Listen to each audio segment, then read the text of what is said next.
Hi everyone, आप सभी का स्वागत आज की एक नई बेहतरीन क्लास में। तो जो स्टूडेंट्स बीएससी 5th सेम में हैं उनका एक बार फिर हार्दिक स्वागत है।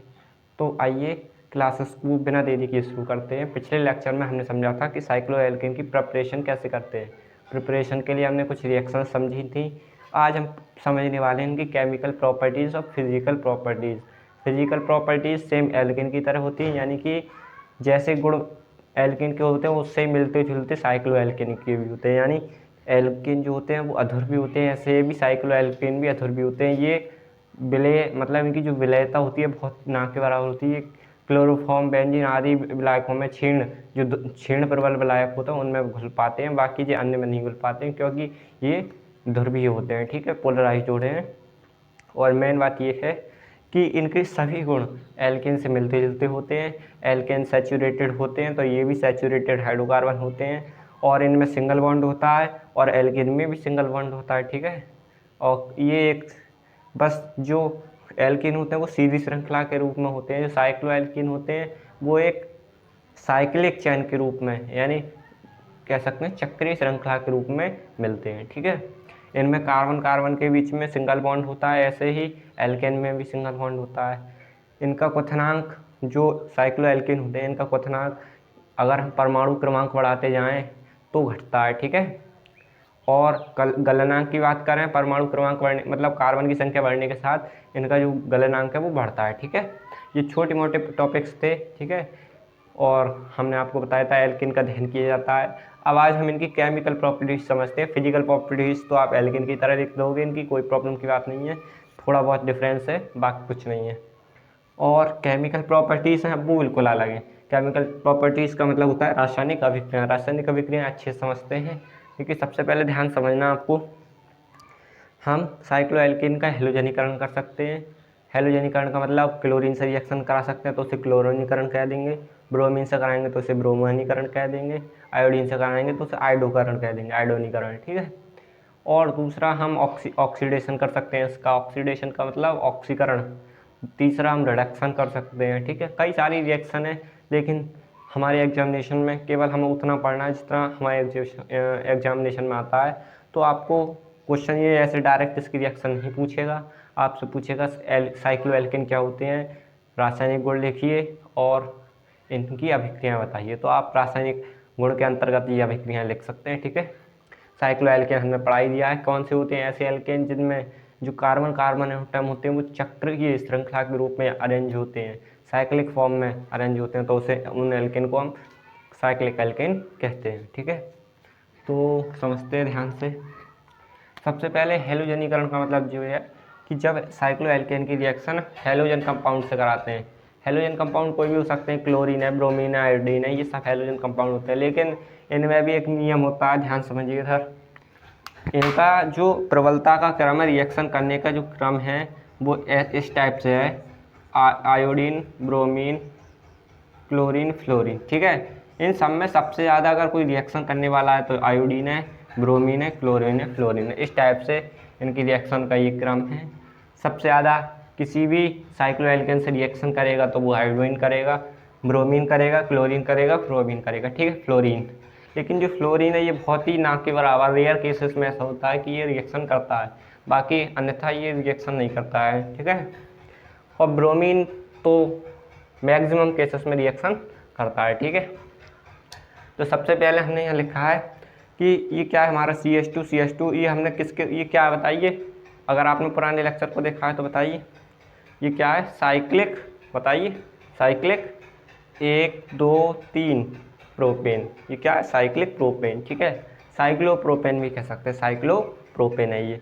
अब जब इसकी रिएक्शन हम ब्रोमीन से कराएंगे, यानी ब्रोमीन का मतलब हम सिंगल ब्रोमीन से तो करा नहीं सकते, कंपाउंड के रूप में, संयुक्त रूप में। ठीक है, एडजस्ट करेंगे इसे, तो HBr से जब रिएक्शन कराएंगे, रिएक्शन का मतलब HBr हाइड्रोजन ब्रोमाइड के साथ जब इसे गर्म किया जाता है तो क्या बनता है हमारा, बताइए, ब्रोमो एल्किन बनते हैं। ब्रोमो एल्किन या फिर कह सकते हैं हेलोजन एल्किन या हेलो एल्किन बनते हैं। ठीक है, हेलो एल्किन। तो ये जब रिएक्शन होगी तो ये बॉन्ड टूट जाएंगे, CH3 CH2 CH2, और जो ब्रोमीन है वो यहाँ जुड़ जाएगी और ये हाइड्रोजन एक इससे अटैच हो जाएगा। तो इस टाइप से ये हमें मिलेगा ब्रोमो प्रोपेन। ब्रोमोप्रोपेन मतलब हेलो एल्केन। तो जब हम किसी साइक्लो एल्केन की रिएक्शन कराते हैं तो हमें हमेशा क्या मिलते हैं, हेलो एल्केन। जब किसी साइक्लिक एल्केन की रिएक्शन हेलोजन तत्व से कराते हैं तो हमें हेलो एल्केन मिलते हैं, ठीक है। तो ये क्या बन गया हमारा, एक हेलो एल्केन, ठीक है। ऐसे ये क्या है, ये है साइक्लोब्यूटेन। जब इसकी रिएक्शन हम हाइड्रोजन आयोडाइड से, ये क्या है, जो साइक्लोब्यूटेन है ये हाइड्रोजन ब्रोमाइड से रिएक्शन नहीं कर सकता, ठीक है। ये केवल हाइड्रोजन आयोडाइड के साथ रिएक्शन करेगा। जब इसे हम हीट करेंगे तो ठीक उसी प्रकार हमें साइक्लो आइडोब्यूटेन मिलेगा, ठीक है। यहाँ क्या मिलेगा, आइडोब्यूटेन। और अगर हम इसी रिएक्शन में थोड़ा और चेंजमेंट करना चाहें, अगर हम मान लीजिए यहाँ, अब इसको आप समझ चुके होंगे तो थोड़ा सा और चेंज कर सकते हैं, इसको हम करना चाहें तो अगर हम थोड़ा सा यहाँ ब्यूटेन की जगह हम पेंटेन ले लें तो क्या रिएक्शन होगी, देखिए ध्यान से। अगर हम यहाँ ब्यूटेन, अभी हमारा क्या हो गया, साइक्लो प्रोपेन, ठीक है, वो सॉरी साइक्लोपेंटेन। अब इसकी रिएक्शन कराइए किसके साथ, HI के साथ, हाइड्रोजन आयोडाइड के साथ जब रिएक्शन कराएंगे तो वही गर्म करेंगे इसे, है ना। जब गर्म करेंगे तो ध्यान से देखिए इसे क्या होगा, CH3 CH2 CH2 CH2 CH2। देखिए ध्यान चेक कीजिए कितने कार्बन है, 5, 1 2 3 4 5 और ये यहाँ आ जाएगा आयोडाइड। तो ये हमारा बनेगा आइडोपेंटेन। ये क्या बनेगा, आइडोपेंटेन, ठीक है। इस टाइप से ये रिएक्शन होती है। और अगर हम इसकी बात करें तो ये भी हाइड्रोजन ब्रोमाइड के साथ रिएक्शन नहीं करता। अब हम समझते हैं ऑक्सीकरण इसका सामान्यतः जो एल्किल KMnO4 होता है उसकी उपस्थिति में करवाते हैं, ठीक है। KMnO4 का मतलब आप जानते ही होंगे, ठीक है। KMnO4 की जब रिएक्शन कराते हैं इससे, या कह सकते हैं कि जब हम साइक्लो एल्केन में KMnO4 डालते हैं और उसे हीट करते हैं तो हमारा इसका ऑक्सीकरण हो जाता है। ऑक्सीकरण का मतलब ये है कि ये ऑक्सीजन से रिएक्शन कर देता है, ठीक है। तो क्या बनता है हमारे, हमेशा याद रखिए, जब साइक्लो एल्केन का ऑक्सीकरण होता है तो हमेशा एसिड बनते हैं। एसिड का मतलब अम्ल, कोई भी अम्ल बने चाहे एसिड ही बनेंगे, ठीक है। देखिए जब इसकी रिएक्शन, ये क्या है, साइक्लोपेंटेन है, साइक्लोप्रोपेन, इसकी रिएक्शन कराइए तो क्या बनेगा, CH2 COOH। ये हमारा COOH किसका ग्रुप होता है, कार्बोक्सिलिक अम्ल, यानी एक ग्रुप होता है ये। तो ये हमें बता रहा है COOH वाला जो ग्रुप होता है वो अम्ल को प्रदर्शित करता है, जिसमें COOH ग्रुप होगा वो अम्ल ही होगा, ठीक है। अब ये हमारा क्या बना, मेलोनिक एसिड, इसका नाम आपको याद रखना है, ठीक। उसके प्रकार ये क्या, साइक्लोपेंटेन, ये साइक्लोप्रोपेन है, ये साइक्लोपेंटेन है। जब इसकी रिएक्शन कराएंगे हम, यानी जब इसका ऑक्सीकरण कराएंगे तो हमें ग्लूटोनिक एसिड मिलेगा, ठीक है। ठीक उसी क्रम में इसका अपचयन भी कर सकते हैं। अपचयन का मतलब रिडक्शन, ठीक है। रिडक्शन करेंगे तो थोड़ा ध्यान से देखिएगा, हमने लिखा है अपचयन का मतलब रिडक्शन इसका साधारणतः हम ऐसे नहीं कर सकते, इसके लिए हमें किसी कैटालाइज, ठीक है, कैटालिस्ट की जरूरत पड़ेगी। कैटालिस्ट मतलब उत्प्रेरक, चाहे नियॉन ले लें चाहे हम पैलिडियम ले लें, ठीक है। तो इन उत्प्रेरक की हमें ज़रूरत, हम यहाँ जिंक भी ले सकते हैं, ठीक है। तो हम रिएक्शन करेंगे यहाँ, तो इसके लिए कुछ टेम्परेचर की ज़रूरत होगी, लगभग ये 85 लिखा है, 85 या 90 ले सकते हैं, ठीक है। जब इसका रिडक्शन किया जाता है, रिडक्शन का मतलब हाइड्रोजन किसी चीज़ में जुड़ रहा है तो उसे रिडक्शन कहते हैं। तो इसकी हाइड्रोजन से रिएक्शन होती है तो हमारे प्रोपेन, साइक्लो एल्केन से सिंपल एल्केन मिल जाते हैं, नॉर्मल एल्केन, ठीक है। ये क्या है हमारा साइक्लो एल्केन, ये क्या मिलेगा, नॉर्मल एल्केन।